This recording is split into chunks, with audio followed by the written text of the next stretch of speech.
बिस्मिल्लाहिर्रहमानिर्रहीम। नाजरीन, आपको स्पेशल टीवी के प्रोग्राम छुपे खजाने हिडन ट्रेजर में खुश आमदीद कहते हैं। हमारा जो प्रोग्राम होता है वो मुख्तलिफ इश्यूज के ऊपर, टेक्नोलॉजी, सोशल, इकोनॉमिक्स इश्यूज के ऊपर हम बात करते हैं और ख़ास तौर पर हम उनके सॉल्यूशंस के ऊपर बात करते हैं कि हल क्या है, मुख्तलिफ अगर मसाइल हैं तो उनका हल क्या मौजूद है। आज का जो हमारा प्रोग्राम है वो ख़ास तौर पर करंट इकोनॉमिक सिचुएशन के ऊपर है। जब हम करंट की बात करते हैं तो हम देखते हैं कि जब पाकिस्तान बना था तब क्या सिचुएशन थी, तब भी हमारे बहुत बुरे हालात थे और कायद-ए-आज़म ने शुरू में जो तनख्वाह थी वो 3 बड़े स्टेटों से लेकर दी थी और उसके बाद हालात बेहतर होते गए।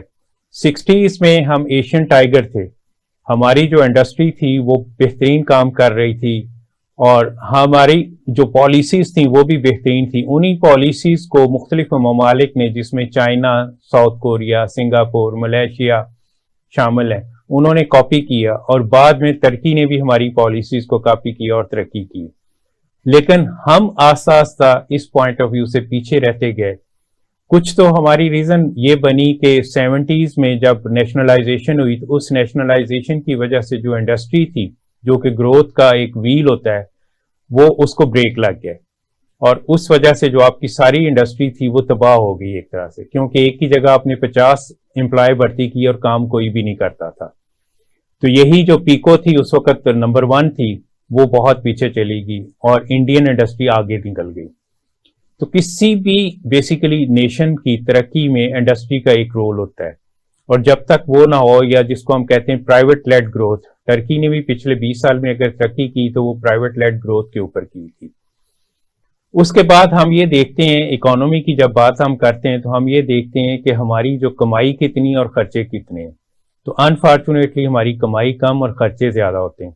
तो खर्चे ज्यादा होने की वजह से हमें जो है कर्जा लेना पड़ता है मुख्तलिफ ममालिक से।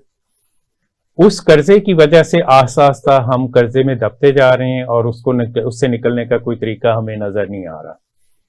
तो उसमें कुछ रीजन ये भी है कि हमारे जो अशराफिया है उनकी अय्याशियां भी शामिल हैं, क्योंकि हमारे पास तकरीबन 2000 बिलियन रुपीस पर एनम हर साल जो है वो मुख्तलिफ जो फैसिलिटीज अशराफिया को दी जा रही उस पर खर्च हो रहे हैं। उसके अलावा हमारा जो टैक्स कलेक्शन है वो लोएस्ट है इस रीजन में, जबकि हम FBR को देखते हैं तो 37,000 उनके एम्प्लॉय हैं, इसके बावजूद हमारा टैक्स कलेक्शन लोएस्ट है। हम उन चीजों पे फोकस नहीं करते जिससे हमारा टैक्स कलेक्शन बेहतर हो जाए। हमारा जोर उस पे होता है कि जिससे हम इजीली टैक्स कलेक्ट कर सकें। तो आज के प्रोग्राम का हम बाकायदा आगाज करते हैं। हमारे साथ इस वक्त जो एक्सपर्ट हैं वो डॉक्टर मुमताज अनवर हैं, जो faculty of business economics and administrative sciences के डीन है पंजाब यूनिवर्सिटी के और प्रोफेसर ऑफ इकोनॉमिक्स हैं, तो एक्सपर्ट हैं इस फील्ड के। आपका आने का बहुत बहुत शुक्रिया डॉक्टर साहब कि आपने टाइम निकाला और हमारे नाजरीन को आपने मौका दिया है कि उनको बता सकें कि रियल इश्यूज क्या हैं। बहुत शुक्रिया जी, आपने मुझे इनवाइट किया और इंशाल्लाह हम कोशिश करेंगे आपके साथ मिलकर कुछ चीजें जो हैं डिस्कस करें। बिल्कुल ठीक है आपने। तो डॉक्टर साहब, पहले तो हम ये शुरू से अगर हम देखते हैं पाकिस्तान जब बना तो क्या हालात थे और अब हम कहाँ पे पहुंच गए, तो इस पे थोड़ा सा रोशनी डालें।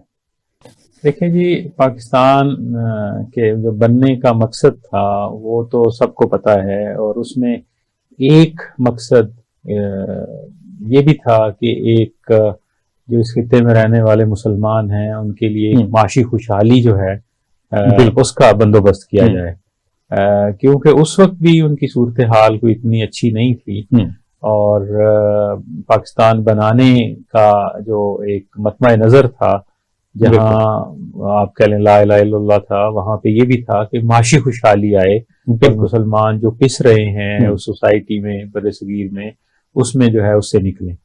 और इस पे जो है अल्टीमेटली एक कोशिश भी हुई और काविश भी हुई और उस काविश में किसी हद तक पाकिस्तान कामयाब भी हुआ।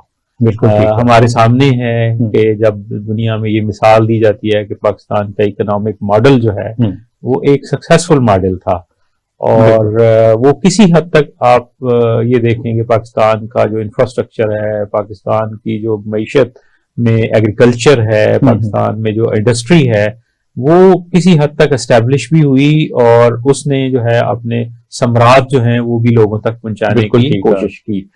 तो बहरहाल शुरू में जिन लोगों ने और पाकिस्तान की जो क़यादत थी और पाकिस्तान के जो चलाने वाले थे, उन्होंने इस तरफ जो है वो एक कोशिश भी की और उसमें किसी हद तक वो कामयाब भी रहे।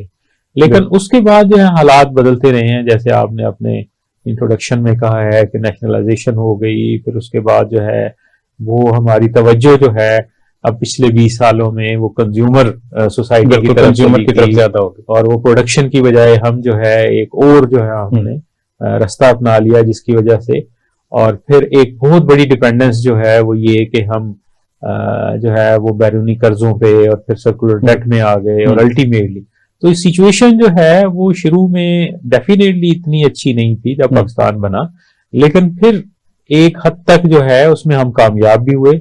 लेकिन पिछले कुछ सालों से दोबारा जो है हम एक ऐसी मईशत बन गए हैं कि जो कर्जों के बोझ तले दबती जा रही है। बिल्कुल ठीक। आपने एनर्जी सेक्टर की खास तौर पे बात की, एग्रीकल्चर की बात की, तो एनर्जी सेक्टर को हम जब देखते हैं तो एनर्जी मिक्स की बात होती है और एनर्जी मिक्स में हम ये देखते हैं कि जो लो कास्ट एनर्जी है वो 70 to 80% होनी चाहिए, फॉसिल फ्यूल बेस्ड 20% होनी चाहिए।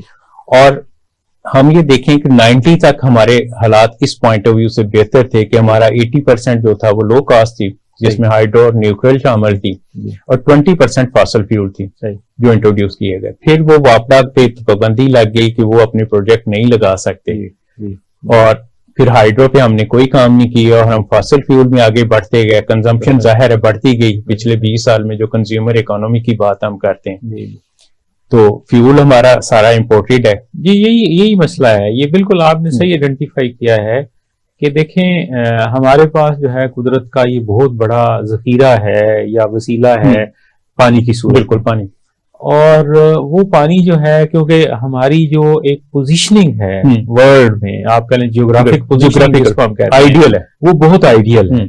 और इस रेफरेंस से ये है कि उसी आइडियल सिचुएशन में हमारे जो दरिया हैं, हमारे जो पानी का बहाव है वो इस अंदाज में है कि जिससे हम बहुत अच्छा जो है आप कह लें कि एक आउटपुट ले सकते थे। वो एनर्जी के व्यू से आप देख सकते हैं, जैसे आपने कहा कि एनर्जी प्रोडक्शन के हवाले से हम कर सकते हैं, वो इसी तरह से एग्रीकल्चर की ग्रोथ के हवाले से हम कर सकते हैं। फिर आप कह लें एनवायरनमेंट के हवाले से वो हमारे लिए जो है वो एक बहुत अच्छा सोर्स था।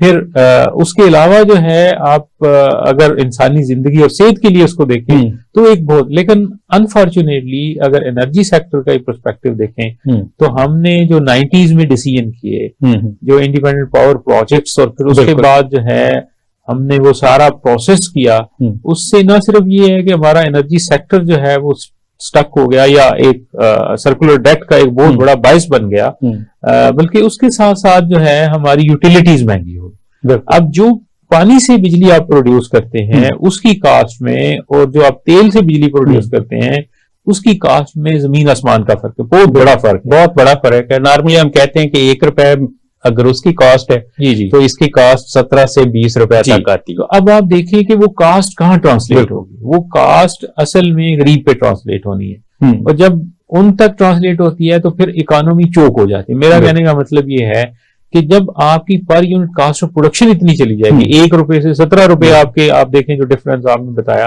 वो इतनी जब प्रोडक्शन में ऐड हो जाएगी तो इसका मतलब ये है कि आपका सारे का सारा प्रोडक्शन सेक्टर जो है वो सफर करेगा। आपका एग्रीकल्चर, जिसको एक आप कह लें कि पानी या बिजली या इस तरह की सारी चीजें जो हैं वो लो कास्ट पे मिल सकती थी, अगर उसको हाई कास्ट पे मिलेंगी तो वहां प्रॉफिट मार्जिन भी कम हो जाएगा और आपका जमींदार भी, आपका इंडस्ट्रियलिस्ट भी, आपका प्रोडक्शन का पूरे का पूरा, इवन मैं समझता हूँ सर्विसेज में भी, तो वो ये होगा कि उसके लिए वो कुशन ही नहीं रहेगा, उसके लिए वो इंसेंटिव नहीं रहेगा कि जिसकी वजह से वो ज्यादा प्रोड्यूस करे। और इंटरनेशनल लेवल पे भी आपको प्रॉब्लम आएगी क्योंकि कंपेटिटिवनेस में आप लो हो जाएंगे। जी बिल्कुल ऐसे, इनपुट कास्ट आपकी हाई, बिल्कुल ऐसे, बिल्कुल मैं आपसे पूरी तरह एग्री करता हूं कि देखिए आपने कम्पीट अगर करना है तो डेफिनेटली एक नेचुरल है कि आप जो है अपने इंडस्ट्रियलिस्ट को, अपने प्रोडक्शन सेक्टर को कुशन देंगे तो वो कम्पीट करे।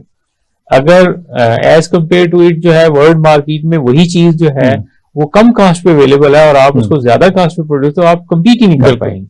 तो ये एक बहुत बड़ा मसला है और इसी मसले की वजह से मेरा ख्याल ये है कि हम इस वक्त जो है मतलब जो हमारे बड़े मसाइल हैं उनमें से एक ये एनर्जी का मसला है।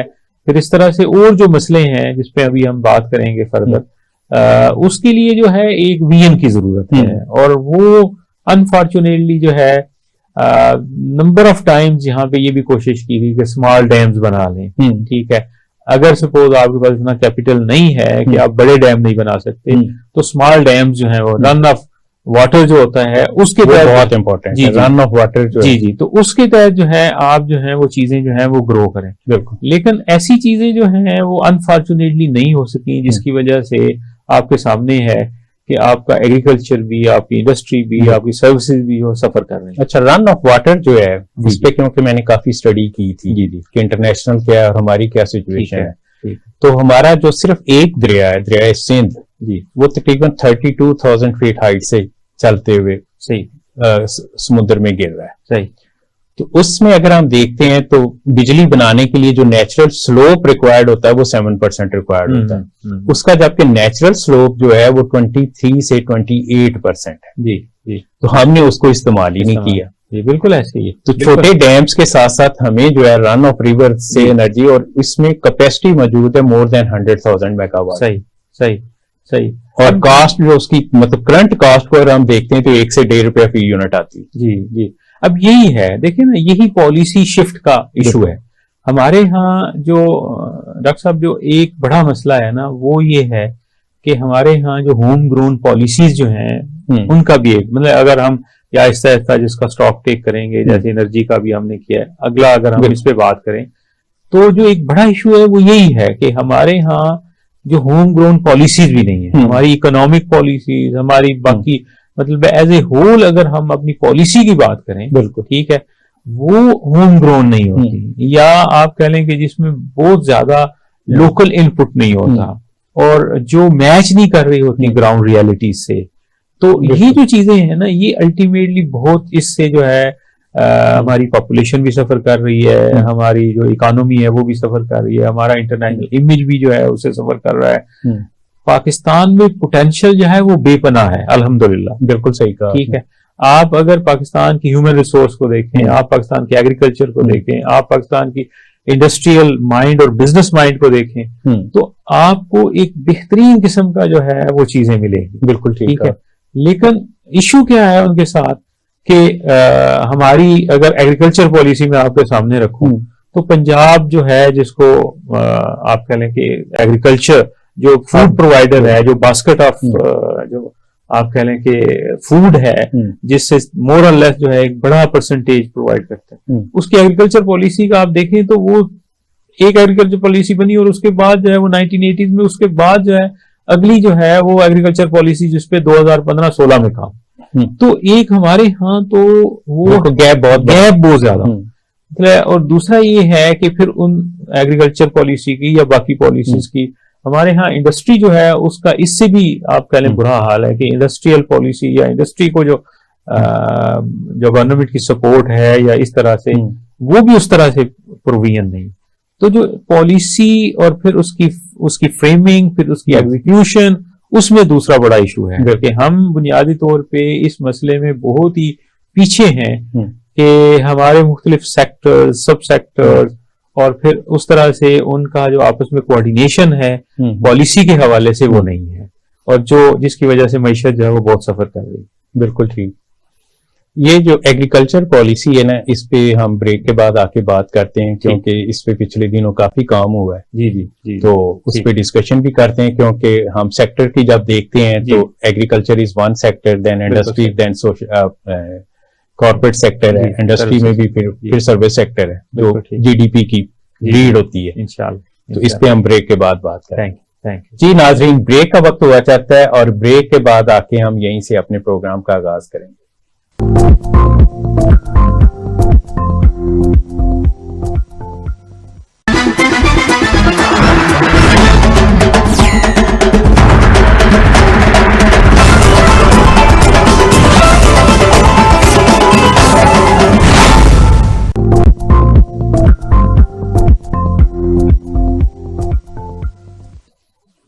Welcome back.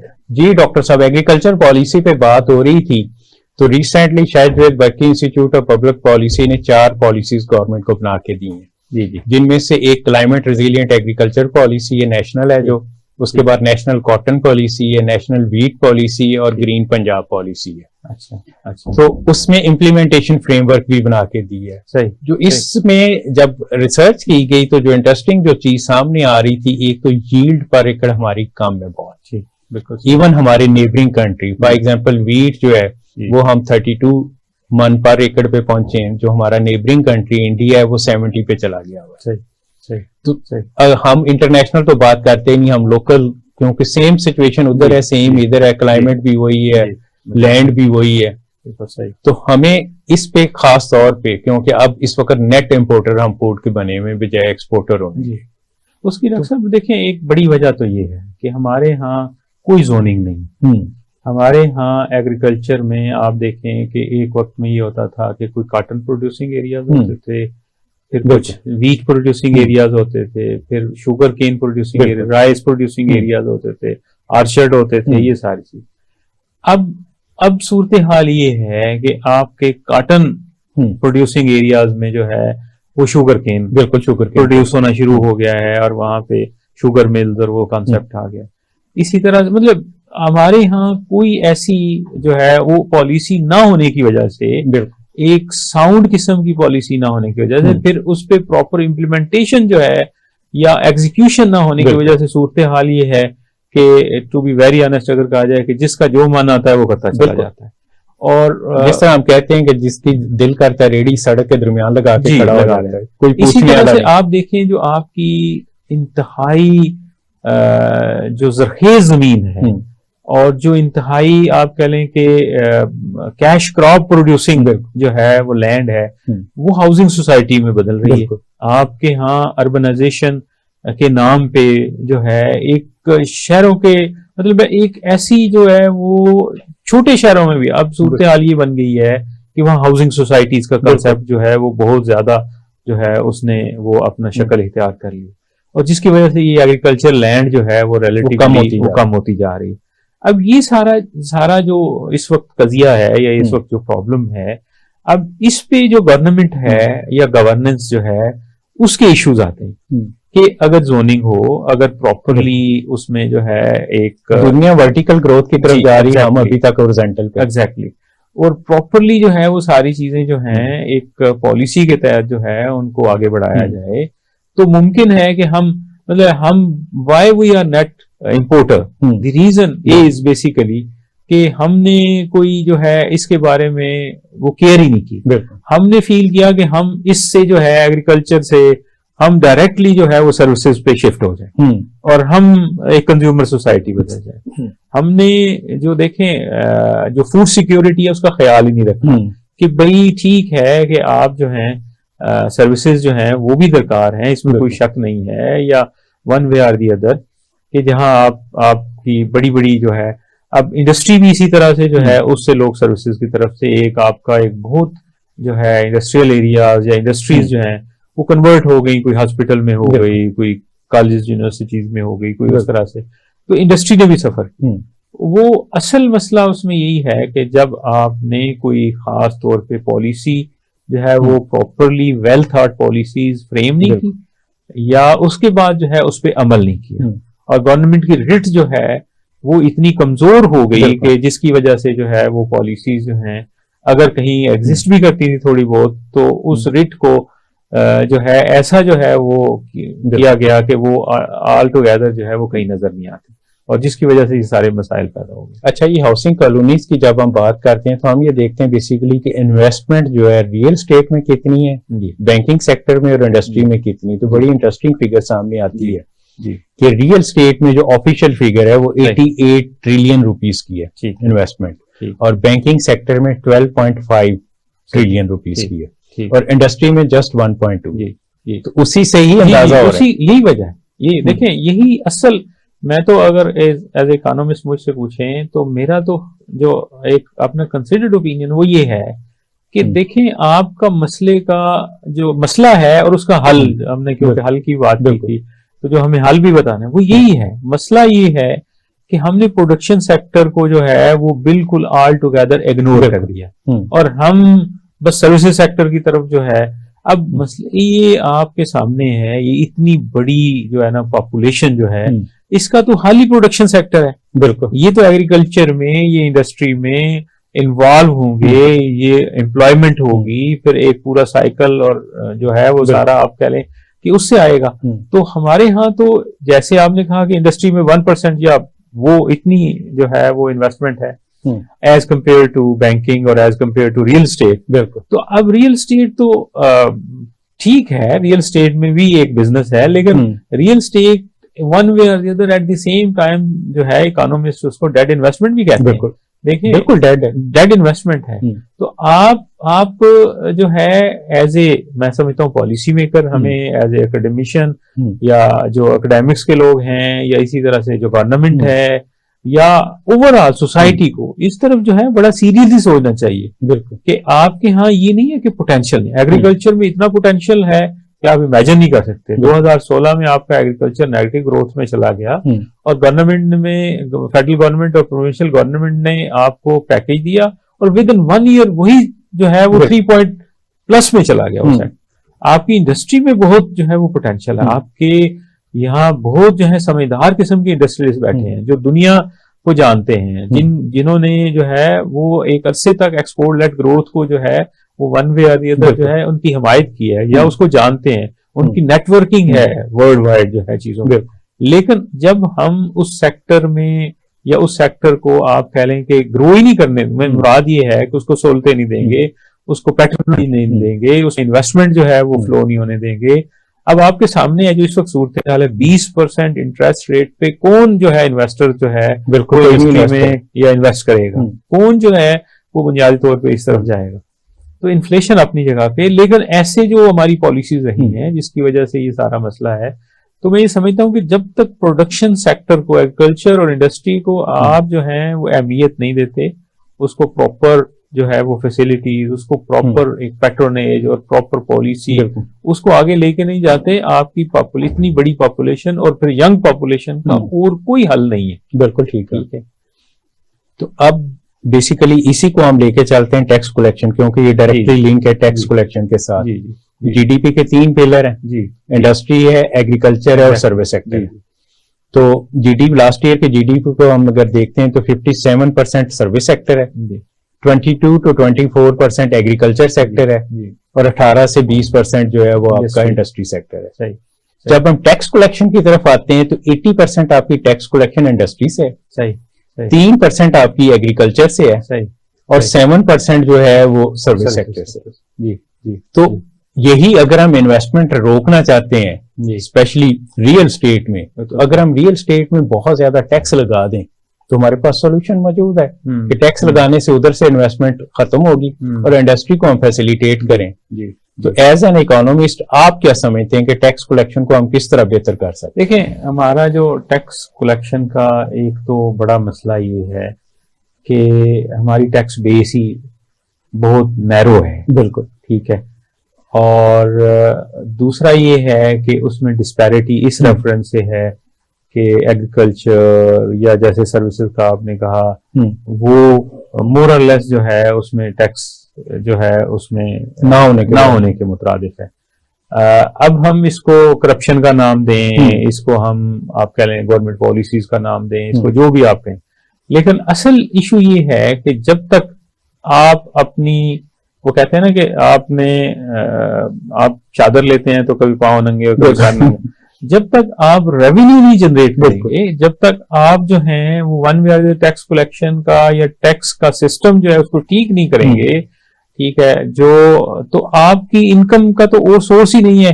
फिर अदरवाइज जो गैप आपका आएगा, जो आपके एक्सपेंडिचर और इनकम में जो गैप रहेगा वो आप इसका मतलब डिपेंड करते रहेंगे और जिसकी वजह से आपका डेट और सर्कुलर डेट।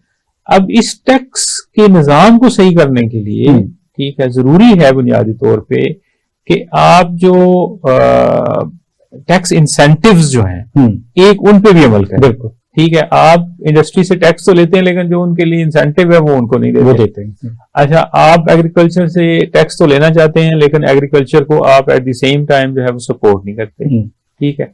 आप सर्विसेज को सपोर्ट करते हैं लेकिन सर्विसेज से टैक्स नहीं लेते।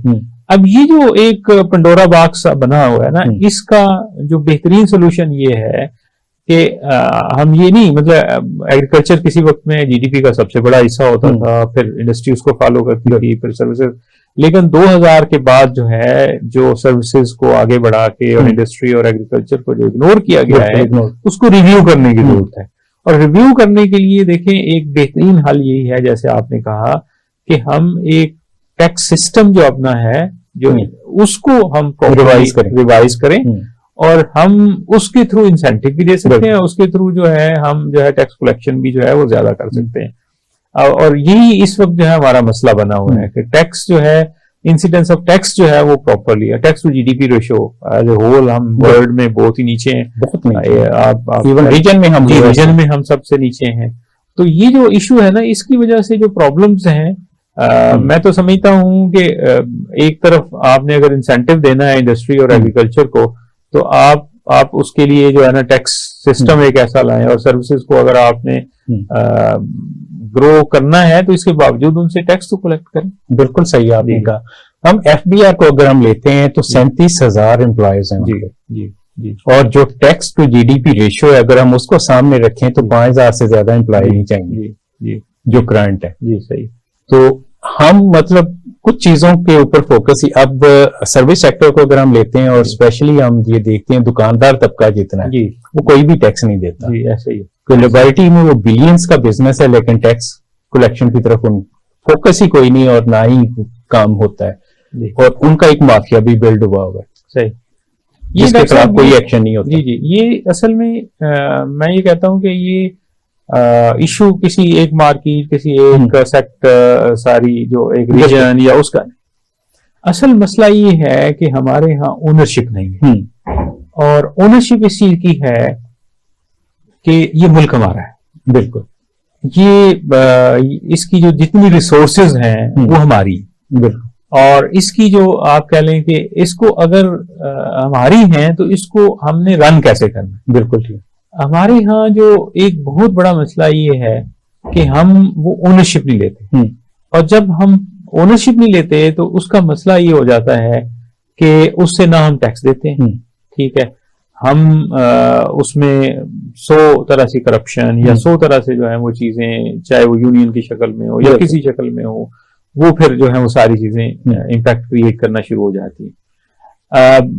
हम फिर उसके लिए मुख्तलिफ चीजें जो है ना हमारे सामने कि जब हम हमें टैक्स जो देते हैं वो भी वापस नहीं मिलता, हम पे खर्च नहीं होता, तो इसलिए हम क्यों टैक्स दें। तो ये भी, लेकिन असल ये है कि पाकिस्तान में ये कल्चर क्रिएट करने की जरूरत है।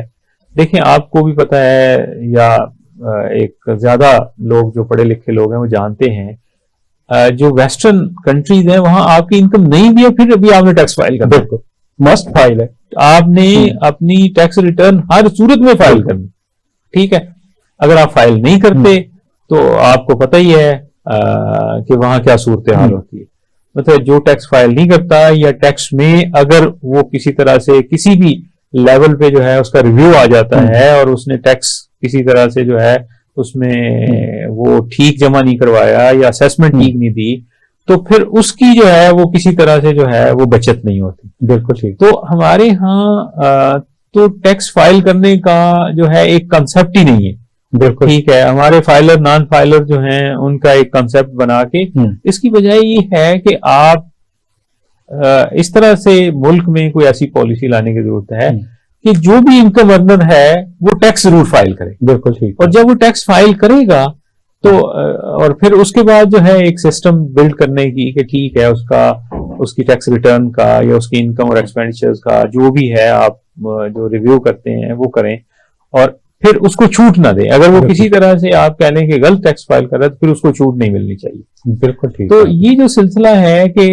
एक कंपल्सरी जो फाइलिंग ऑफ टैक्सेस है जो एक खास एज के बाद या खास इनकम के बाद जो होना चाहिए, हमारे यहाँ इसको रवाज देने की जरूरत है ताकि लोग जो हैं ये ना हो कि जी चंद हजार या चंद लाख जो हैं इतनी बड़ी आबादी में वो टैक्स फाइल करते हैं और उनमें भी जो है वो पूरी तरह से जो है वो टैक्स फाइल करने का बिल्कुल या ठीक। सही टैक्स फाइल करने का रुझान नहीं। डॉक्टर साहब ब्रेक का टाइम हो गया और जी। ब्रेक के बाद हम इस पे दोबारा डिस्कशन Sure. करते हैं, साथ हम एक्सपोर्ट पे भी डिस्कशन जी करेंगे। जरूर जरूर। जी नाजरीन, ब्रेक का वक्त हुआ चाहता है और ब्रेक के बाद आके हम यहीं से आगाज करेंगे।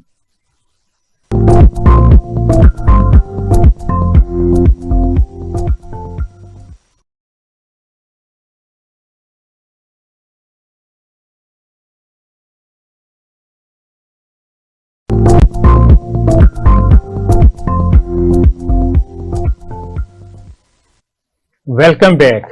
जी डॉक्टर साहब, टैक्स फाइलिंग की बात हो रही थी, तो उसमें भी एक जो चीज इंटरेस्टिंग देखी जा रही है कि जो टैक्स फाइलिंग का जो सिस्टम है, जो फॉर्म है एफबीआर का, वो इतना कॉम्प्लेक्स है कि उसको इवन आप और मैं भी नहीं समझ पाते। जी। तो आम आदमी कैसे समझेगा? जी, आप कह लें टैक्स फाइलिंग हो, टैक्स के बारे में जो है इनकरेज करना हो, या इसी तरह से जो है उसकी बेसिस पे इंसेंटिव देने हों कि अगर आप टैक्स फाइल करेंगे तो उससे क्या आपको फायदे होंगे, अवेयरनेस है, एडवोकेसी है, ये सारी चीजें, ये भी एक बहुत जरूरी अमर है कि जिसको जो है वो गवर्नमेंट को करना चाहिए। हमें आमतौर पे ये शिकायत रहती है जी कि लोग जो हैं वो टैक्स जब फाइल करते हैं तो उसमें भी जो है वो सही तरीके से फाइल नहीं करते। उसकी एक वजह ये भी होती है कि उनको इतना इल्म भी नहीं होता, बिल्कुल, और कि जो है ये टैक्स अगर फाइल करना है तो ये कौन कौन सी चीजें इसमें शामिल होनी है, कौन सी चीजें शामिल नहीं होनी, किस तरह से मुझे जो है वो इससे फायदा हो सकता है, कौन सा मेरा नुकसान इवन हो सकता है। तो अगर ये सारी चीजें, अवेयरनेस और एडवोकेसी जो है, ये दोनों चीजें की जाएं तो मुमकिन है। लेकिन सबसे बड़ा देखें, एक दुनिया का पूरी ये अगर आप कहें कि एक निजाम है, वो है रिवार्ड एंड पनिशमेंट का। रिवार्ड कि जब तक आप जो है वो रिवार्ड ना करें या पनिश ना करें, आप मुमकिन नहीं है कि कोई चीज जो है वो अपनी उस, इस्लाम में भी ये चीज मौजूद है। तो इसलिए आपको टैक्स के बारे में भी, अगर हम ये चाहते हैं कि हमारी कौमी आमदनी बढ़े, हमारी जो है रेवेन्यूज बढ़े, तो हमें जरूरत इस चीज की है कि हम उस रिवार्ड एंड पनिशमेंट को लेटर एंड स्पिरिट में इंप्लीमेंट करें। हमारे टैक्स लॉज में वो अगर दिए हुए हैं तो फिर हम उनको इंप्लीमेंट भी करें। बिल्कुल, यहाँ गवर्नमेंट एक डिसीजन लेती है, जब उसकी अपोजिशन आती है तो उसको विदड्रॉ कर लेती है। बिल्कुल, हालांकि जो है गवर्नमेंट को अपनी रिट जो है वो कायम करनी चाहिए। वोटर है हमारे, हाँ, लेकिन मसला ये है कि वोटर्स को फैसिलिटेट करते हुए ये तो नहीं कि मुल्क जो है उसको नुकसान हो। देखिए, हम सब के लिए सबसे पहले तो ये मुल्क है ना, तो अगर मुल्क जो है उसमें कोई प्रॉब्लम आ रही है, अब जो इश्यूज वो फेस कर रहा है, तो इसका मतलब अल्टीमेटली वो ट्रिकल डाउन होके हमें मुश्किल फेस करनी पड़ेगी। डॉक्टर साहब, आप भी बाहर रहे, मैं भी बाहर रहा हूँ, पढ़ने गया था, वहां मैंने देखा था कि कोई भी काम बगैर रजिस्ट्रेशन के नहीं हो सकता। फर्स्ट ऑफ ऑल आपको रजिस्ट्रेशन करवानी होती है। तो हम अगर खाली एसएमई सेक्टर को देखें तो 3 लाख रजिस्टर्ड हैं, सही, जबकि तकरीबन 2 करोड़ के करीब पाकिस्तान में एसएमईज हैं, बाकी अनरजिस्टर्ड है। सही सही। तो ये हमारे यहाँ क्यों ये सिस्टम नहीं है कि बगैर रजिस्ट्रेशन के हम जब मर्जी जो मर्जी शुरू कर दें? देखिए, यही है ना हमारा जो बहुत सारे जो हमने इश्यूज डिस्कस किए हैं, उसमें से एक ये भी है कि हमारी इनफॉर्मल इकोनॉमी है। इनफॉर्मल, और इनफॉर्मल इकोनॉमी जो है उसमें यही है कि लोग बिजनेस भी इनफॉर्मली स्टार्ट कर देते हैं, बगैर लाइसेंसिंग के, बगैर एक्सपर्टीज के, बगैर किसी चीज के। अच्छा, फिर जो हमारी अर्बन जो एरियाज हैं, वहां आपने देखा बेहंगम किस्म की जो है, जहां जी आती है मार्केट बन जाती है, चीजें जो है वो। अब वो ये सारा मसला जो है, इसमें जो हमारी इनफॉर्मल इकोनॉमी और उसके साथ साथ आप कह लें कि जो वन वे और गवर्नमेंट की रेट का ना होना है, कि गवर्नमेंट अगर ये सारी चीजें जो हैं इनको एक प्रॉपर तरीके से के लाइसेंसिंग होनी है, फिर इसी तरह से रजिस्ट्रेशन होनी है, फिर उसके बाद जो है आपकी डॉक्यूमेंटेशन होनी है, फिर उसके बाद आपने, तो ये चीजें जो हैं ये अल्टीमेटली आहिस्ता आहिस्ता अगर गवर्नमेंट इन पर तवज्जो दे तो ये मुमकिन हो सकती हैं। अब जैसे हमारे यहाँ आपने कहा ना कि वो स्टार्ट करता है, स्टार्ट करने के बाद भी आपने देखा होगा बिजनेसेस पे कोई किसी किस्म की टिल मशीन का कंसेप्ट नहीं है, जी है ही नहीं है।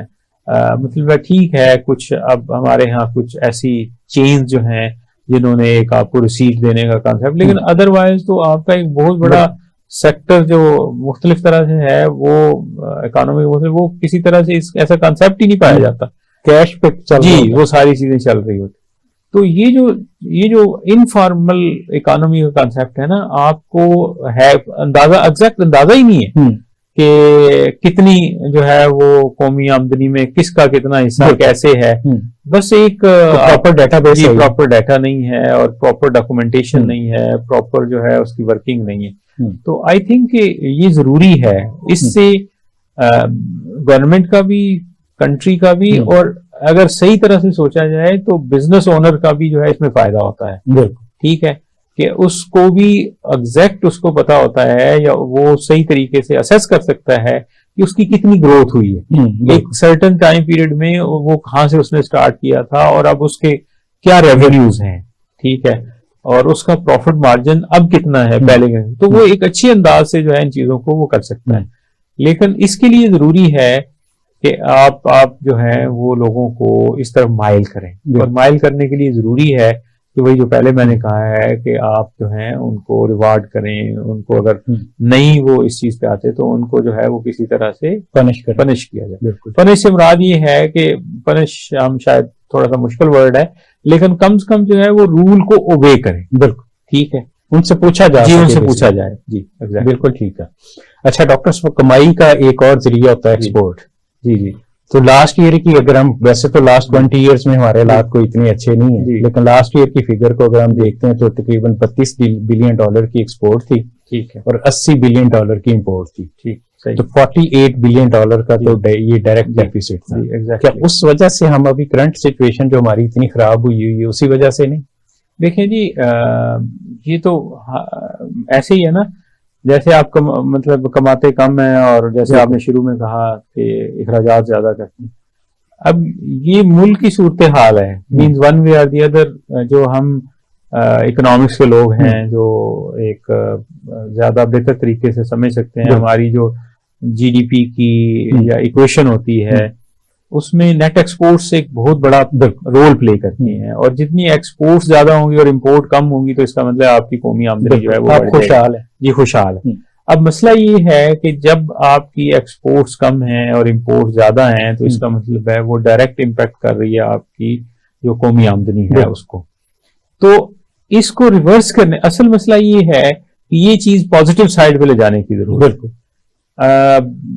हम डेफिनेटली देखें पिछले कुछ अरसे में एक हमारा जो हम, क्योंकि मैं एजुकेशन सेक्टर में भी हूं, तो एक 2000 के या इस सेंचुरी के शुरू में एक प्लान बनाया गया था कि हमारे पास ह्यूमन रिसोर्स एक बहुत बड़ा जो है वो जखीरा है, हमारे पास नौजवानों की एक ज्यादा परसेंटेज है, तो हम उसको बेहतर एजुकेट करके एक्सपोर्ट करें। ठीक है, अच्छा, टू बी वेरी ऑनेस्ट, उसमें भी हम कुछ बहुत ज्यादा सक्सेसफुल नहीं हो सके, उसमें भी टारगेटेड नहीं रहे। जी, टारगेटेड नहीं रहे हमने। जो हमारा जो मुख्तलिफ तरह से एजुकेशन, हायर एजुकेशन सेक्टर है, वो भी उस तरह से वो आप कह लें कि उसके पास रिसोर्सेज नहीं, क्वालिटी प्रोड्यूस नहीं कर रहे, जो वर्ल्ड मार्केट में जो है वो एक लेबर फोर्स आपकी जो एक्सपोर्ट हो सके। तो गुड्स एंड सर्विसेज की तो सिचुएशन ये है कि जिन चीजों में हम कम्पिटिटिव थे, टेक्सटाइल है आपकी, इसी तरह से लेदर है, इसी तरह सर्जिकल इंस्ट्रूमेंट्स हैं, कारपेट इंडस्ट्री, इस तरह की बहुत सारी, उसमें भी हम जो है रिलेटिवली जो है वो नीचे आ गए। तो जिसकी वजह से ये सारा मसला जो है हमें फेस करना पड़ रहा है।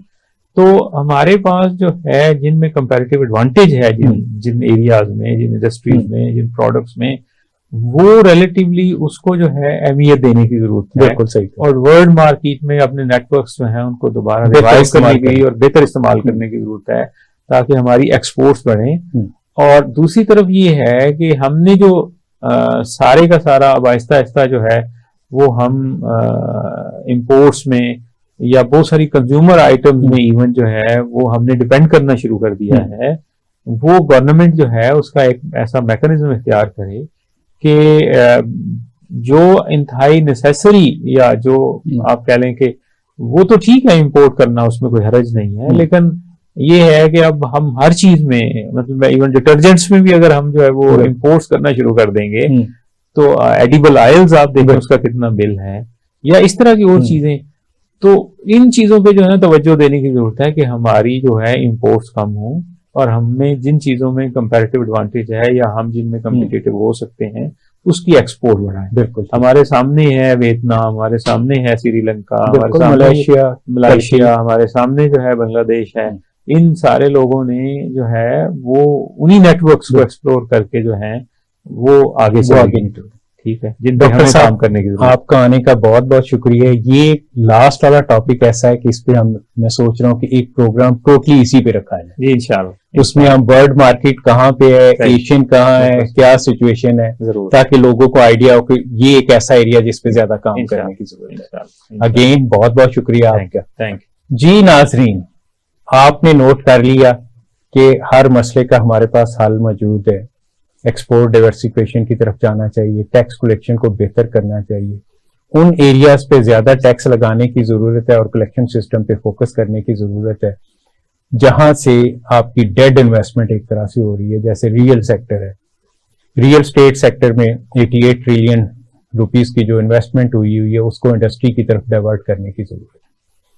तो इसके साथ अपने मेजबान डॉक्टर मोहम्मद इजाज संधू को इजाजत दीजिए। अल्लाह हाफिज।